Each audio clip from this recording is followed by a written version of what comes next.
Tikus kantor yang selalu merajalela di negara Konoha. Ada tikus kantor, salah satu hewan yang dilindungi di negara Konoha. Iya, ini negara Konoha ya.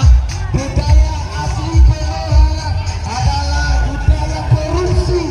Kalau di negara Indonesia itu budayanya budaya sopan santun dan budaya selalu menjunjung tinggi nilai-nilai kemanusiaan.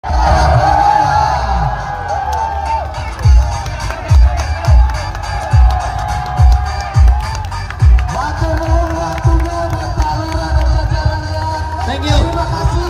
Salam hormat dari warga RT 56. Mantap. 05 Tugu Baru Randurega. Mantap luar biasa. Beri tepuk tangan Untuk RT 56. Ya.